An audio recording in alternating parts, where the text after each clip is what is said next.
Everyone, after this lunch break, Hamid Ali, the Dean of the Faculty of Economics, Management and Public Policy. We will start, now it is 2:45, and we will have 1 hour and 30 minutes. السيدات والسادة الكرام ننتقل Energy, environmental and human security. We have 3 prominent speakers, 2 on the table here, 1 is online. Our first speaker is Dr. Gawdat Bahgat. He's not a relative to Dr. Bahgat Qurani. They are colleagues. He's a professor of the national security at the Near East and South Asian Center for Strategic Studies at the National Defense University, Washington, D.C. His area of expertise include energy, security, proliferation of weapons of mass destruction, and counterterrorism, and the Arab-Israeli conflict, and American foreign policy in the Middle East. He is the author of 12 books, more than 200 scholarly articles, including Defending Iran from Revolutionary Guards to the Ballistic Missiles, Cambridge University Press, Security and Bilateral Relations between Iran and its Arab neighbors, Palgrave Macmillan, 2016, Alternative Energy in the Middle East, Palgrave, 2013, Energy Security and Interdisciplinary Approach, Wiley, 2011. So, Dr. Bahgat, I'm going to give you 15 minutes. Floor is you.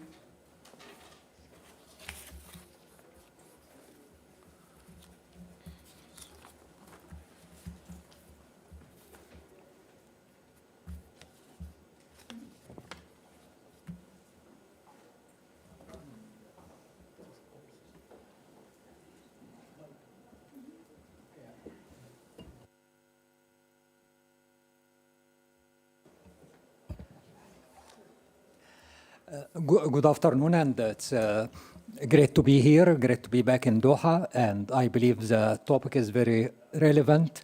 We are in Doha and talking about energy transition. Thank you.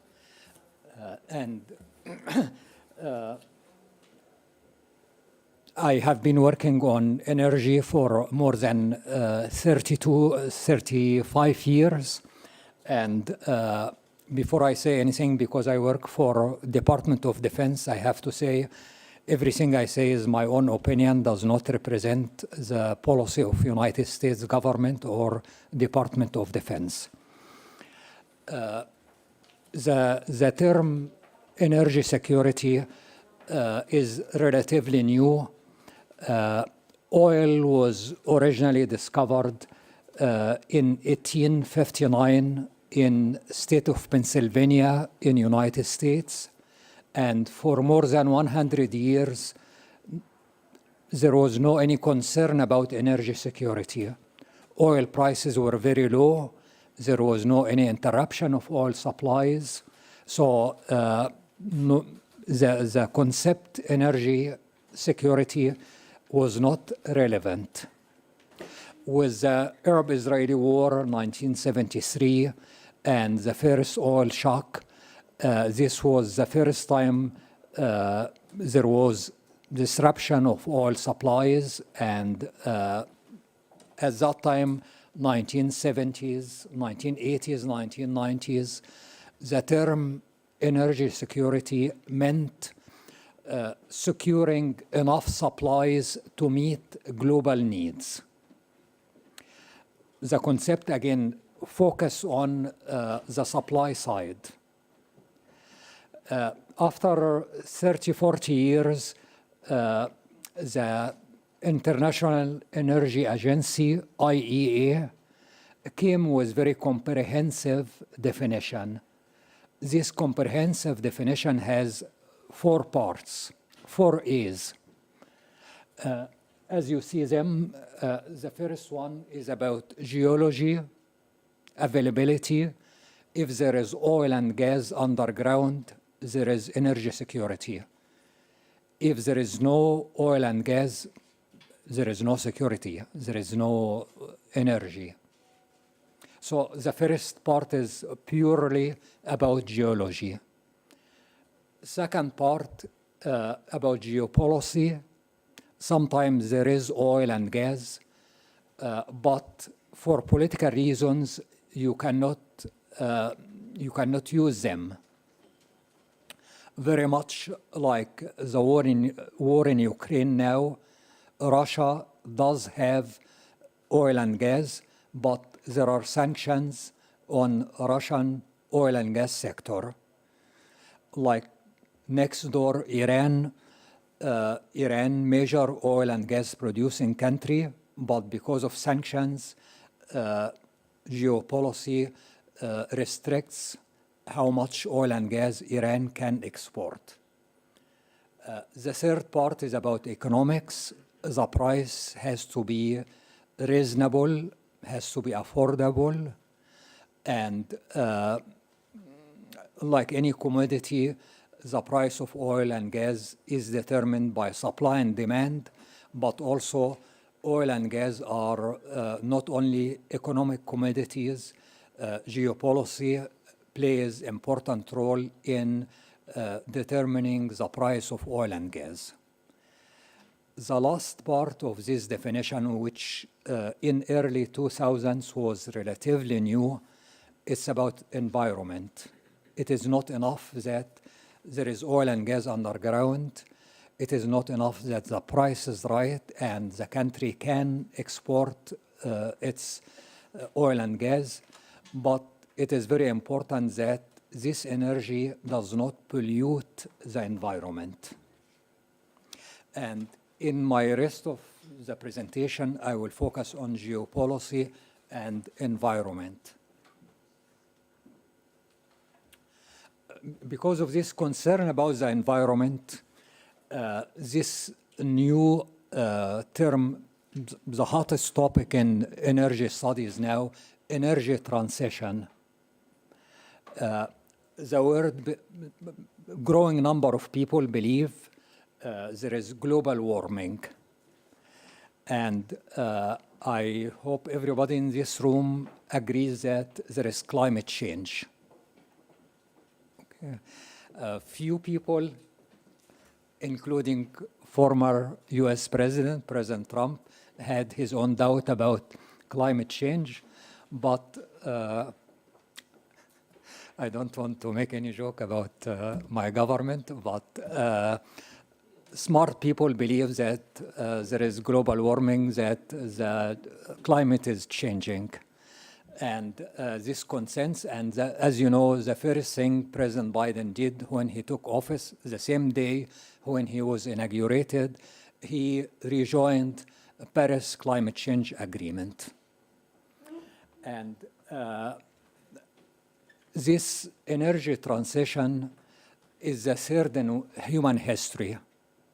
First, people moved from wood to coal, and from coal to oil.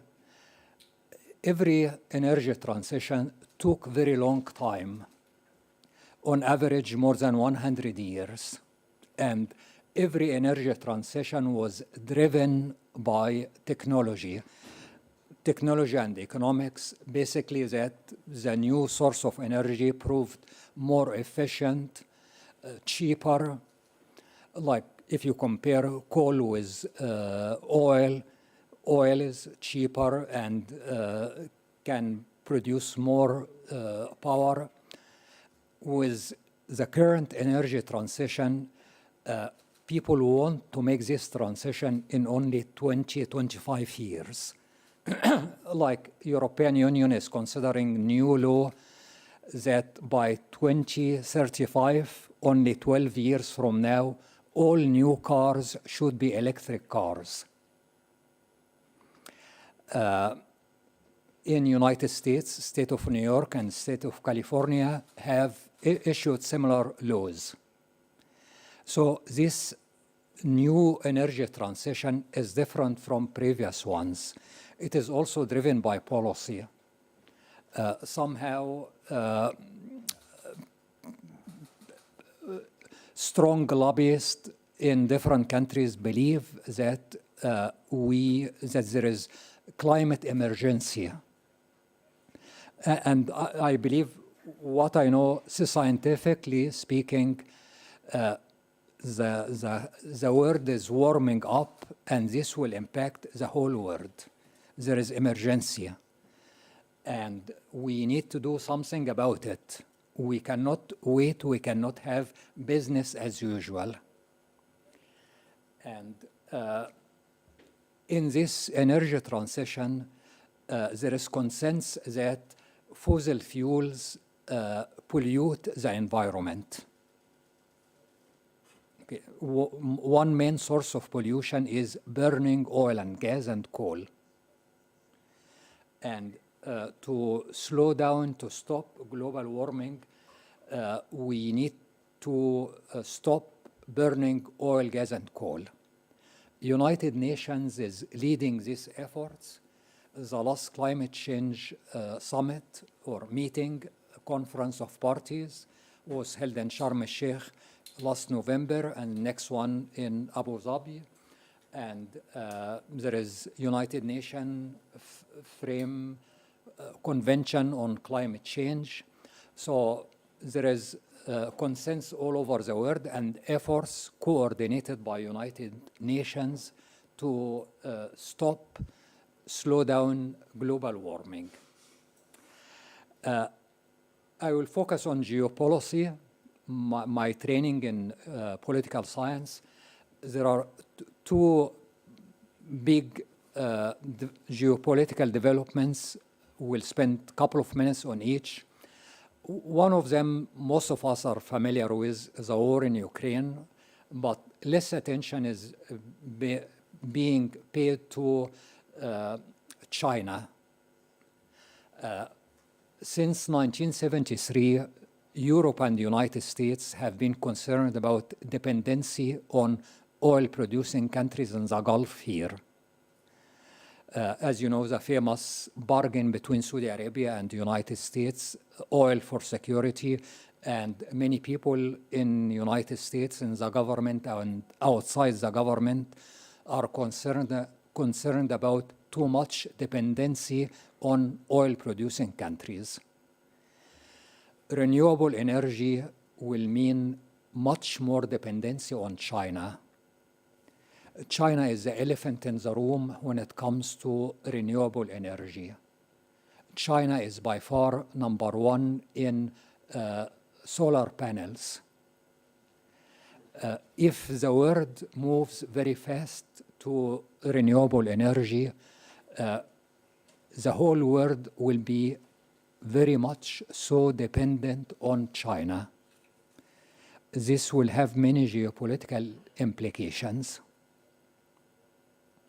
And this is why United States and Europe are trying to do something about it, reduce dependency on solar panels from China, reduce dependency on batteries from China. China for sure is happy with having this attention, this leverage in this energy transition. Second important geopolitical development is the war in Ukraine. Before the war started, Europe and the United States were moving very fast on reducing fossil fuels to renewable and nuclear. With the war in Ukraine, two opposite arguments were made. One of them, we have to slow down this transition because the world needs oil and gas. When the war started, US and Europe imposed sanctions on Russia's oil and gas sector. And because of this, there was lack of supplies. Fortunately, so far, the winter has been very warm. Otherwise, it would have been a huge challenge. Europe decided not to buy Russian oil and gas. In the United States, we are more or less self-sufficient. but the war in Ukraine highlighted this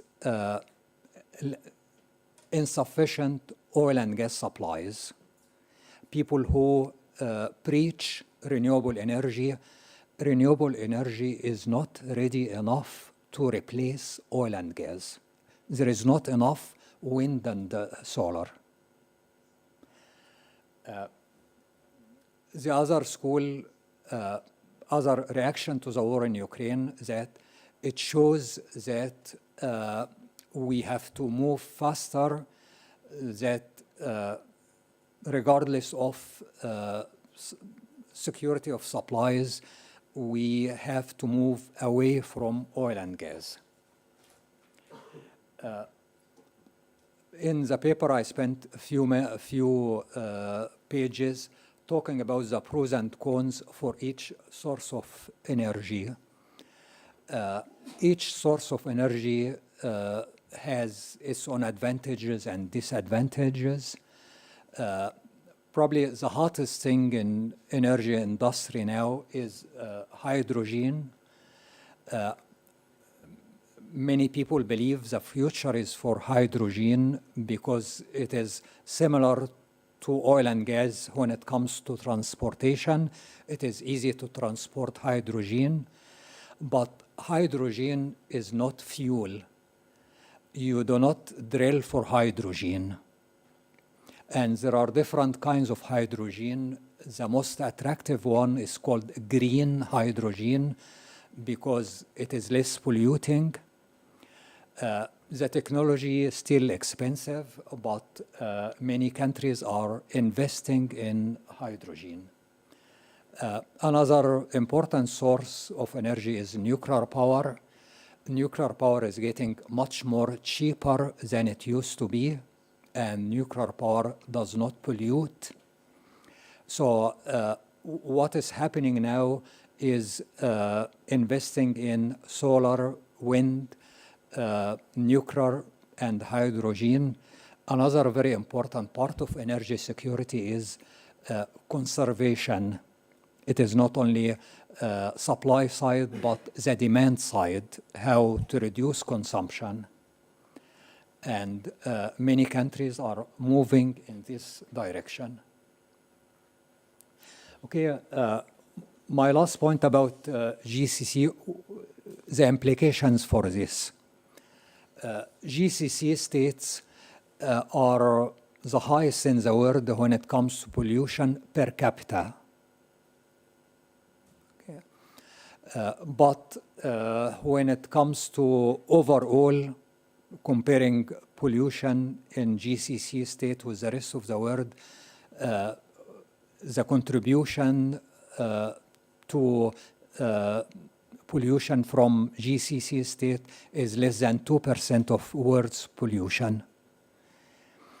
GCC states are aware of climate change, and all 6 GCC states made plans to reduce pollution by 2050, 2060, but also GCC states agree that the transition should be gradual. It is true that there is global warming, but also it is true that green energy is not ready yet. Especially for a country like Qatar, natural gas is considered bridge fuel. Bridge fuel means bridge from oil and gas to renewable energy. Gas does not pollute as much as oil. So the transition to renewable energy means, from Qatari perspective, from GCC perspective, that we need gas at least for the next 30, 40 years till we make enough investment in renewable, and when renewable energy, we can reduce our gas consumption. I believe this is the right argument because, again, renewable is not ready. As those of you who live here, the region has experienced extreme weather flooding, storms. So officially, nobody denies global warming, but the approach here is a gradual transition. This policy seems to be working with COVID. Almost every single country in the world suffers from slowing economic activity. GNP per capita is going down, except GCC states, economies. According to the latest reports by World Bank, IMF, GCC economies are doing much better than the rest of the world. So this is why the strategy adapted by the government in the Gulf is working, and I believe this has been the right policy. It's one of a few presentations. I'm optimistic about the outcome. Thank you. Thank you so much, Dr. Bahgat. Of course, for just recapping his presentation is basically he's asserting that there is a consensus on the climate change. It's caused by the fossil fuel, and we need to be balancing between having transition to the new oil and also the disruption that are going to happening as we move to the green energy. And also he is just focusing also on the importance of diversification of the energy for this moment. And also the Ukraine war has become a dynamic. It created a lot of disruption on the oil demand and oil supply as well. And there is a pressure that people should reduce the consumption of the oil. And of course, the weather has helped to mitigate that once. And also he's moving on into the hydrogen as one of the easiest way of moving to the new energy, because it's easy to be transported and doesn't cause pollution. And also the technology is moving on the direction of the nuclear energy or nuclear power, solar energy and wind energy. And also for the GCC countries, they're supposed to reduce their pollution, but they need to be done gradually without impacting the well-being of the people around this region and create a disruption on the world economy.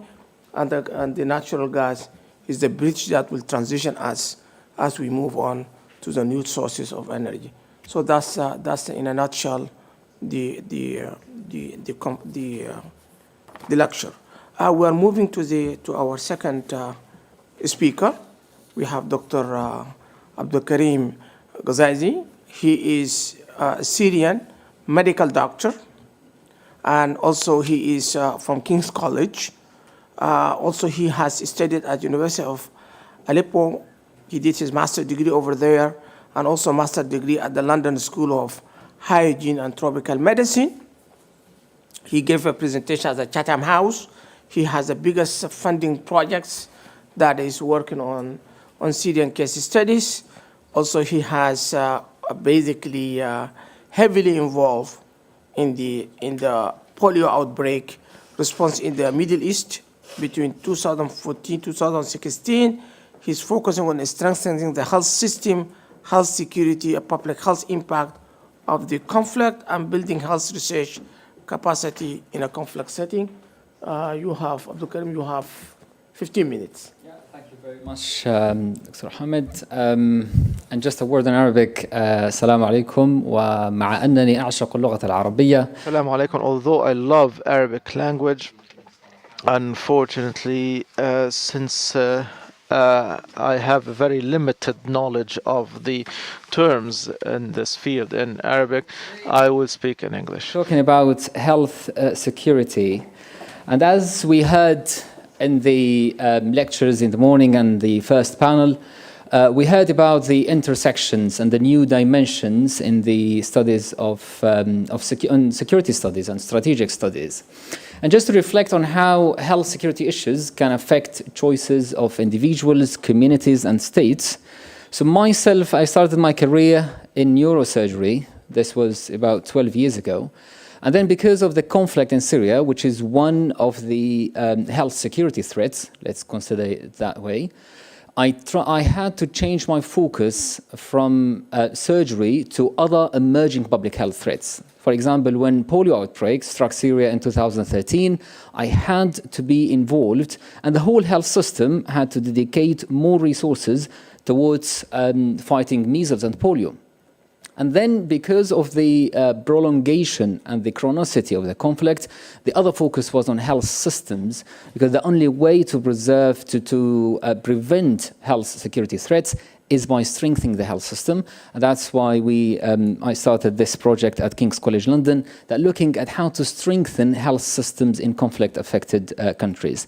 So I won't spend much time on the move from national security studies to more multi-dimension, non-traditional security studies, because we heard this from the other panels. But as was mentioned already, there are different dimensions of risks that can affect security of individuals, communities, states, and even at the global level.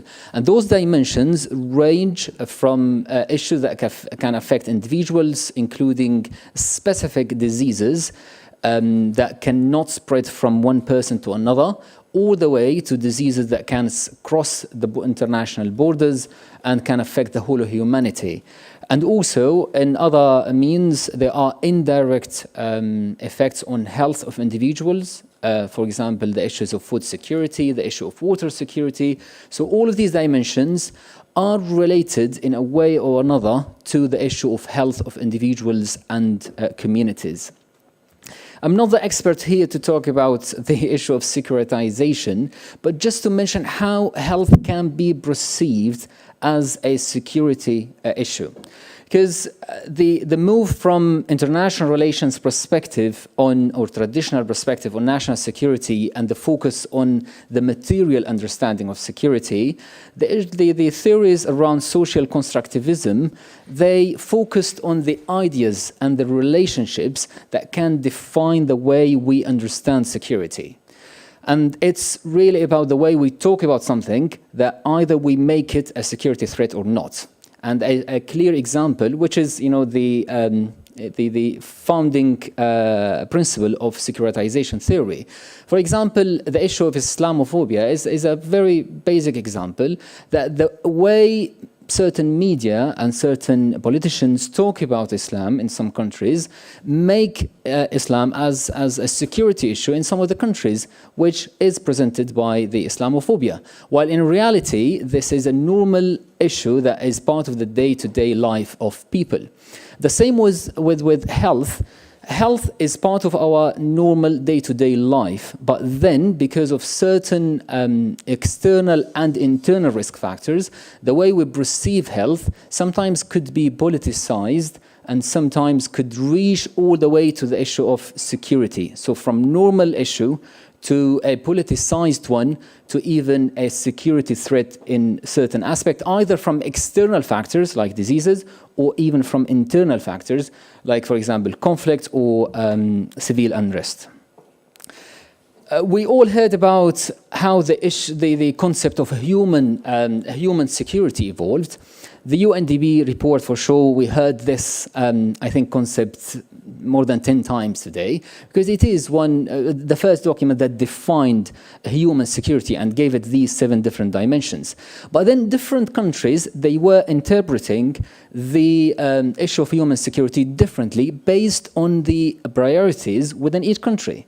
For example, Canada, the same, we're talking about the 90s, they defined human security in relation to diseases and pandemics and economy, because those issues were the ones that are linked to human security in Canada. While, for example, when it comes to Japan, you find that their interpretation of human security was linked to natural disasters, maybe because of the frequent earthquakes in the country. So those external factors were interpreted by different countries differently. But the whole element is about how we prevent threats from affecting the security of individuals and nations.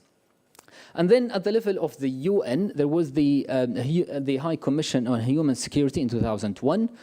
And the first chair of this was the formal UN High Commission on Refugees, will tell you about the linkages between the issue of displacement, for example, and the issue of human security. And then I put this Cairo statement because in the EMRO region, in the Middle East region, this was one of the first steps that linked health with human security. And interestingly, in the Cairo Statement 2002, there was a huge emphasis on the need to strengthen national health systems to preserve health security of individuals. But how public health practitioners perceive the issue of health security, because it's a completely different discipline.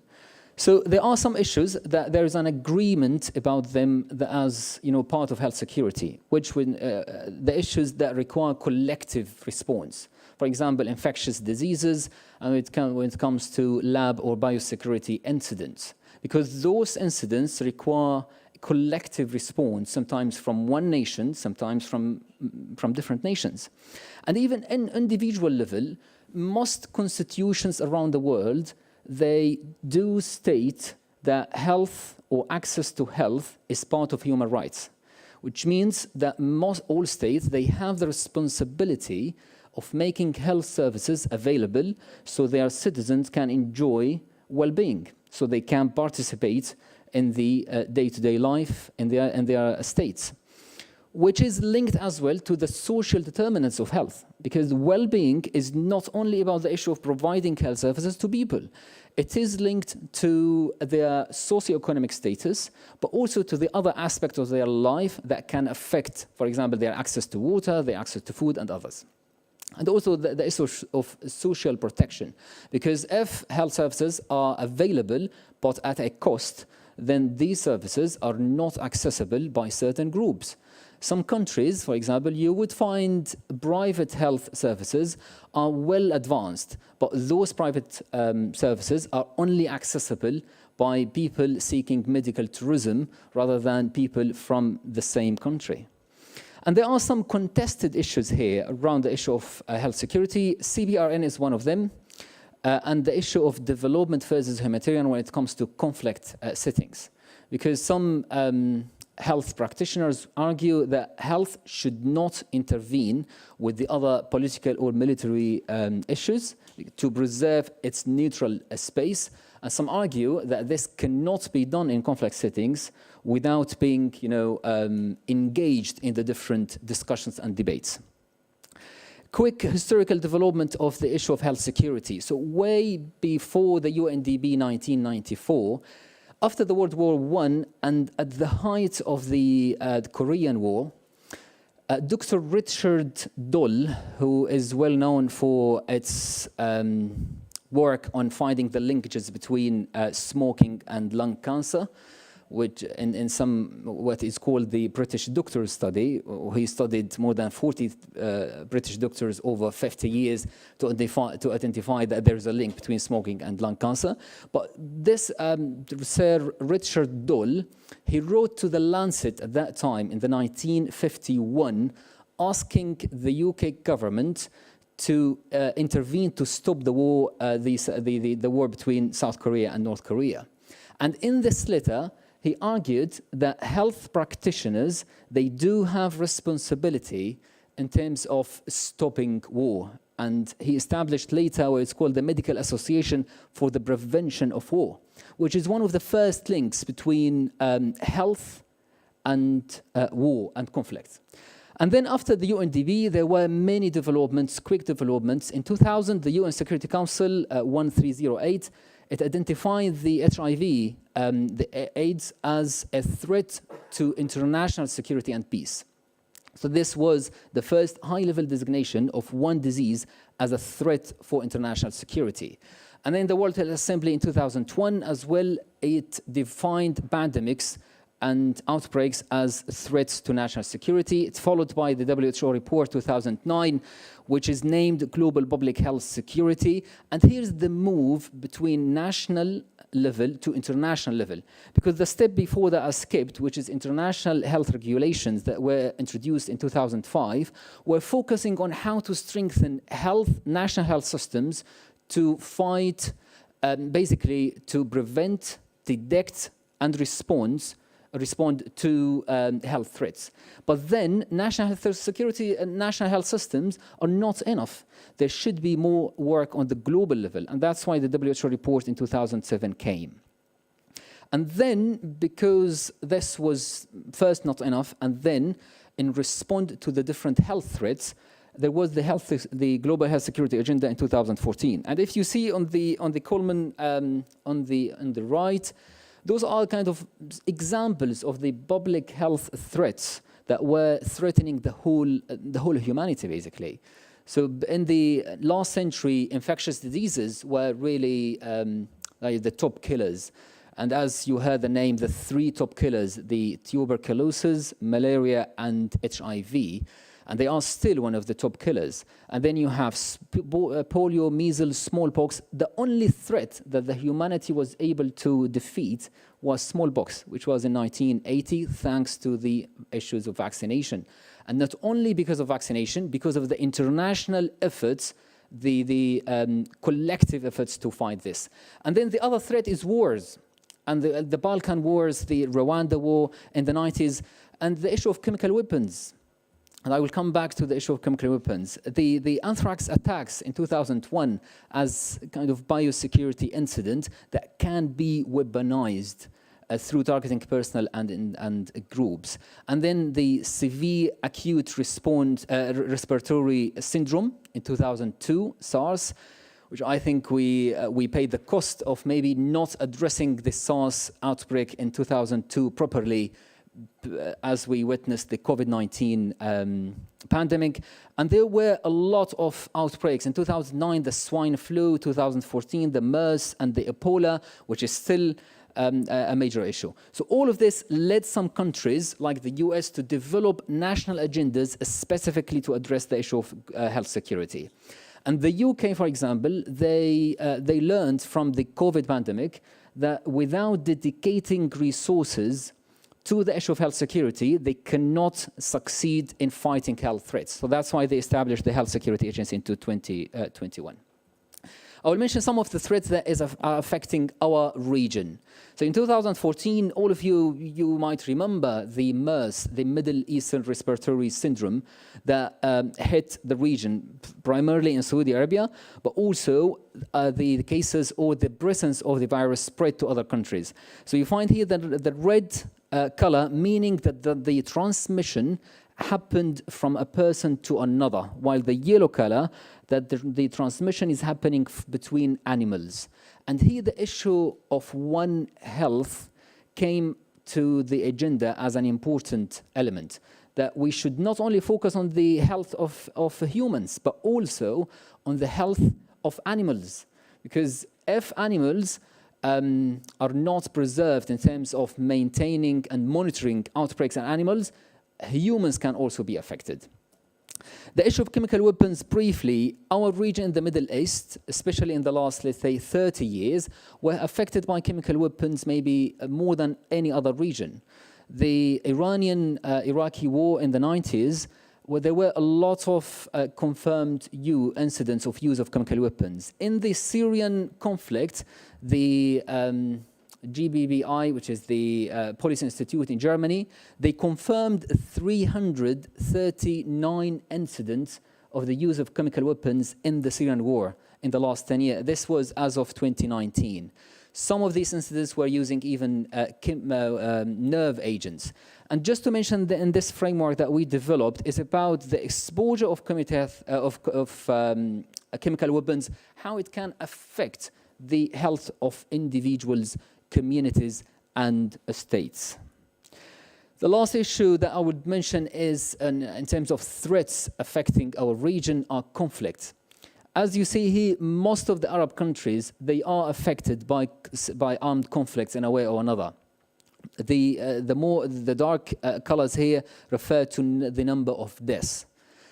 For example, the Yemeni conflict witnessed the latest estimate was 377,000 deaths.